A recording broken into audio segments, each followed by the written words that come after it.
जब कोई व्यक्ति समाज में कुछ बड़ा करने की ठान लेता है तो उसके एजुकेशन के कोई मायने नहीं रह जाते हैं। हालांकि एजुकेशन के मायने नहीं रह जाते हैं, इसका कहने का मतलब यह नहीं है कि आप एजुकेटेड न हो, एजुकेशन न लें। ऐसे ही एक शख्स हमारे साथ मौजूद है जिन्होंने मुजफ्फरपुर के टॉप कॉलेज से बीटेक किया, अभी एमटेक की तैयारी कर रहे हैं। और आपको जानकर हैरानी होगी कि एक टेक्निकल बैकग्राउंड के बाद भी आरएसएस से जुड़े हुए हैं, राष्ट्रीय सेवक संघ से जुड़े हुए हैं। तो आइए, हमारे साथ शिवम दुबे जी जुड़े हुए हैं, हम उनसे कुछ मुद्दे, कुछ पहलुओं पर बात करेंगे। इनके क्या विजन है, समाज में ये क्या बदलाव लाना चाहते हैं, इन चीजों पर हम बात करना चाहते हैं। बहुत बहुत स्वागत है सर आपका वंदे भारत समाचार में। सबसे पहले शिवम जी, मैं आपसे यह चाहूंगा कि आप दर्शकों को यह बताएं कि आपका एजुकेशनल बैकग्राउंड क्या रहा है। सीधे से तौर पर बात कहूंगा कि आप अपने बारे में कुछ दर्शकों को बताएं। नमस्कार। सर्वप्रथम मैं वंदे भारत समाचार टीम के जितने भी दर्शक हैं, जितने भी पत्रकार से जुड़े हुए बंधु हैं, उनको मैं पैर छू के प्रणाम कर रहल बानी। आज सबसे बड़ी चीज़ है कि समाज में कुछ कार्य करने की आवश्यकता है। मैं अपनी कार्यों के बताने से पहले मैं अपना परिचय रख रहा हूँ इस प्रकार से। मेरा नाम शिवम दुबे है और मैंने मुजफ्फरपुर इंस्टीट्यूट ऑफ टेक्नोलॉजी से बीटेक इलेक्ट्रिकल इंजीनियरिंग में 2021 में पास आउट किया हूँ। तत्पश्चात मैंने राष्ट्रीय स्वयंसेवक संघ से जुड़ करके पूर्णकालिक के रूप में कार्य किया। फिर उसके बाद में वापस लौटने के पश्चात इन्फोसिस जैसी कंपनी में मैंने इंजीनियर के रूप में सेवा दिया है। फिर उसके बाद में आईआईटी के गेट एग्ज़ाम इसी वर्ष 2024 में निकाल करके, जिसमें कि मेरा रैंक जो है वो 1200 है, और मैं आईआईटी हैदराबाद से स्मार्ट मोबिलिटी डिपार्टमेंट में एमटेक करने जा रहा हूँ, जिसका क्लासेज 20 जुलाई से प्रारंभ होगा। जी, जैसा कि आपने से बातचीत हो रही थी तो आपने बताया हमें कि हम आरएसएस भी मतलब आप आरएसएस के भी सेवक रहे हैं जी। तो कैसे मन हुआ, टेक्निकल बैकग्राउंड होने के बाद भी आप आरएसएस की तरफ कैसे खिंचा हुआ, आपका कैसे खिंचा हुआ, बताइए। सर्वप्रथम हम बताना चाहेंगे कि हम लोगों के एक समाज में एक दुविधा वाली एक प्रश्न रहती है कि एजुकेशन करने के बाद लोग अच्छे जॉब, अच्छे अपना स्टैंडर्ड को सुधारते हैं, लेकिन एजुकेशन को सामाजिक सेवा में कैसे लगाया जा सकता है, अपने लिए न सोच करके समाज के लिए क्या बृहद बदलाव किया जा सकता है, इसका ही मैंने एक कार्य करने का प्रयास किया है। मैं जब टेक्निकल एजुकेशन की पढ़ाई कर रहा था, उस दौरान मन में एक बृहद चिंतन आती थी, और वो चिंतन धीरे धीरे साल 2 साल समय लगने के पश्चात में यह निर्णय पर पहुंचा कि हमें क्यों न समाज के लिए कुछ कार्य करना चाहिए। तब उस समय हमारे पास में कोई प्लेटफॉर्म नहीं था, हम कुछ पता नहीं कर पाते थे कि हम कहाँ से जुड़ करके समाज के लिए कुछ कार्य कर पाएँ। लेकिन सौभाग्य से कॉलेज के ही दिनों में हमारे कॉलेज के बाद एक शाखा लगती थी संघ की, वहाँ जाने के पश्चात संघ से मेरा जुड़ाव हुआ, और संघ के अधिकारियों के द्वारा संघ के विचारों को प्राप्त करने के बाद में यह मन में भावना दृढ़ हुआ कि हमें राष्ट्र के लिए कुछ कार्य करना है, हमें देश के लिए कुछ कार्य करना है। देश के लिए चाहे अर्थोपार्जन की हो, चाहे देश की प्रगति की बात हो, चाहे देश को एक बड़े एक ओहदा पर पहुंचाने के, एक वैभवशाली राष्ट्र के रूप में देखने का बात हो, ये सब चीज़ों पर हमें कार्य करना है। जी, बहुत बढ़िया। और जैसा कि आपने बात किया सामाजिक कार्यों की, तो इनकी शुरुआत कैसे हुई, कैसे आपके दिमाग में आया कि हमें सामाजिक कार्य करना चाहिए और क्यों करना चाहिए, तो आपकी इस शुरुआत ऐसी कैसे हुई, आप मुझे बता दें। सर्वप्रथम मेरा जो रुचि था वो समाज सेवा के बारे में, जब बचपन में थे तो ज़्यादा कुछ जानकारी नहीं थी, लेकिन भक्ति में रुचि था, और भक्ति में नारायण सेवा को ही, जो नर सेवा है उसी को नारायण सेवा कहा जाता है।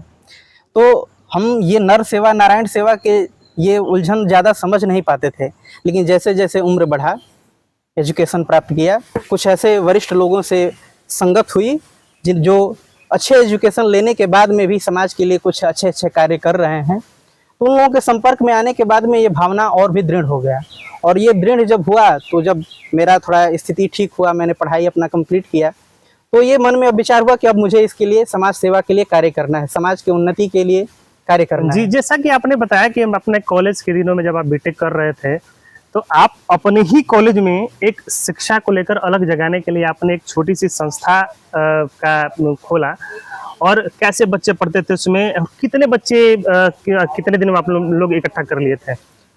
मैं जब कॉलेज के सेकेंड ईयर में था तो 2018 में मैं बात करना चाह रहा हूँ।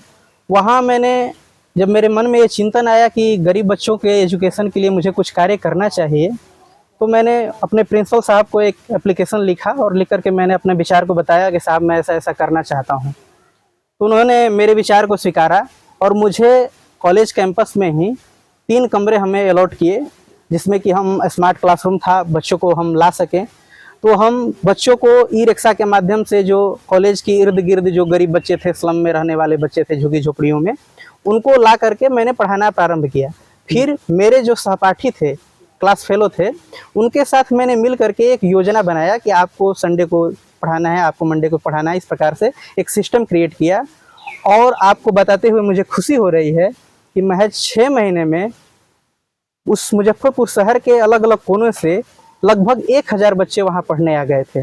और पढ़ करके वो काफ़ी सराहना, उनके गार्जियन आते थे, पेरेंट टीचर मीटिंग कराते थे, हम लोग उसमें आते थे और बड़ी सराहना करते थे कि आपने बहुत अच्छा किया है। और आपको बताते हुए मैं ये कहना चाहता हूँ कि उन लोगों से 1 रुपये का भी मैंने शुल्क नहीं लिया है उस तरह। जी, जैसा कि आपने मुझे बताया कि आपका जो बैकग्राउंड रहा है वो टेक्निकल बैकग्राउंड रहा है, आपने बीटेक किया है, अब एमटेक करने जा रहे हैं, तो ऐसे में आपको बड़ी बड़ी कंपनियां आपकी ऑफर आते होंगे और बड़े बड़े कंपनियां में आप जॉब भी कर सकते हैं और अच्छे खासे आदमी पैसा कमा सकता है। तो ऐसे में आपने सामाजिक राह को क्यों चुना? क्योंकि ऐसा कहा जाता है कि इस राह में काफी संघर्ष का सामना करना पड़ता है, काफी स्ट्रगल है इसमें।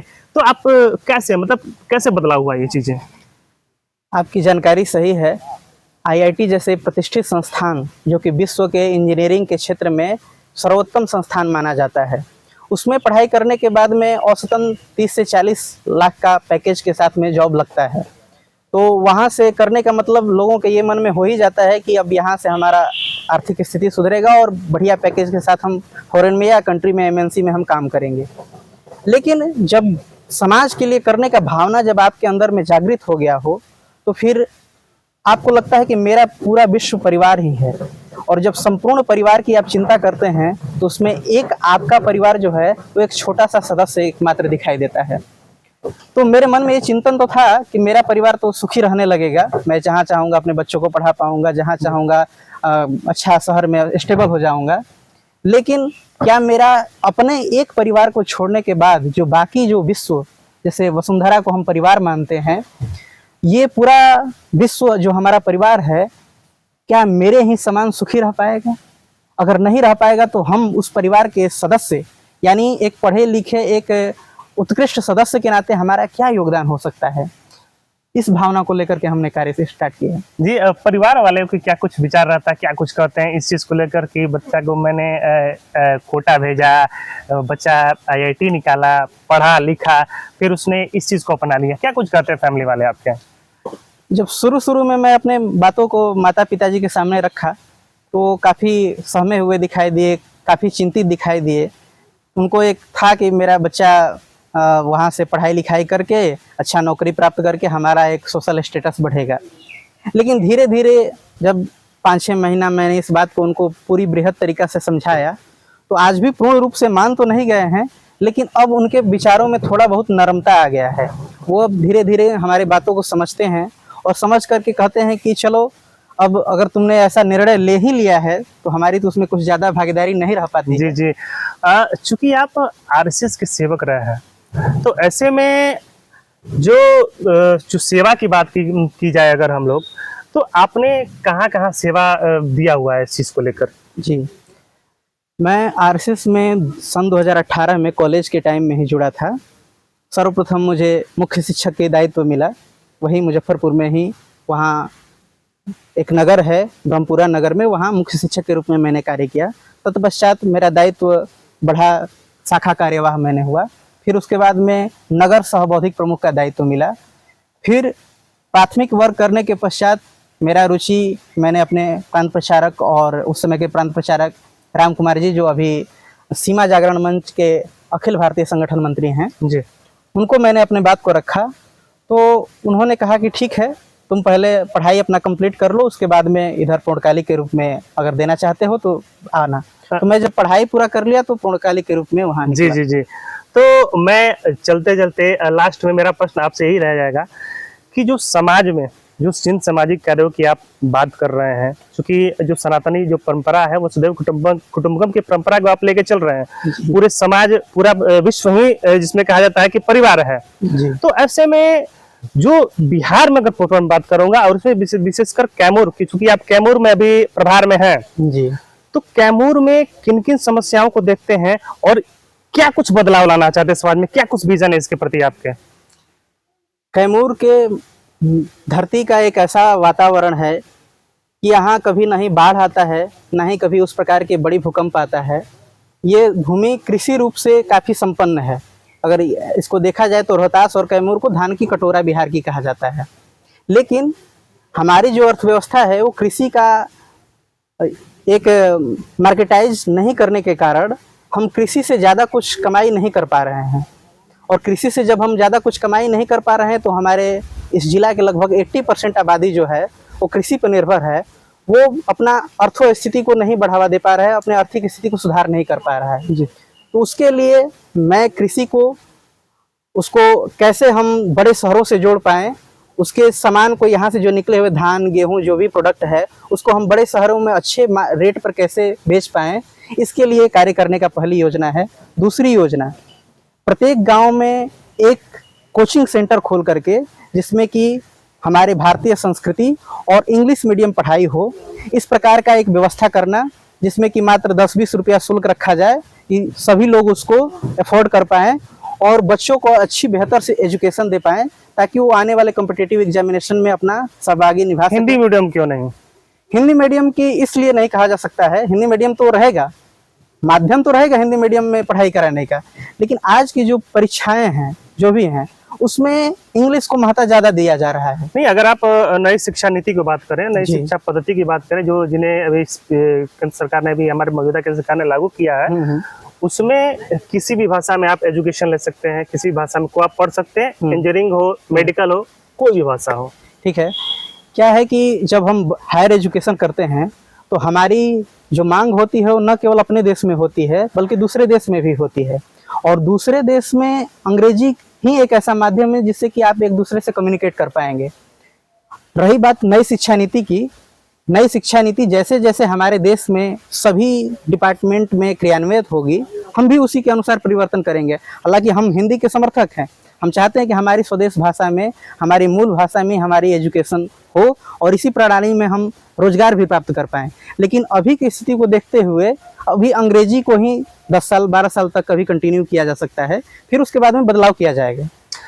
जी, निश्चित रूप से आपसे बात करके वंदे भारत समाचार को बहुत ही अच्छा लगा और हम उम्मीद करते हैं कि आपके जो कार्य हैं, जो सामाजिक कार्य, जिन विजन को आप लेके चल रहे हैं, निश्चित रूप से सक्सेस हो, उसमें आप सफलता प्राप्त करें और वंदे भारत समाचार भी आपके इस राह में निश्चित रूप से सहयोगी बनने का काम करेगा। एक बार पुनः आप सभी लोगों को, आप सभी दिलीप जी को भी और आपको भी पुनः एक बार धन्यवाद देना चाहेंगे कि आपने समय दिया मुझे अपने बातों को रखने के लिए इतने बड़े प्लेटफॉर्म पर।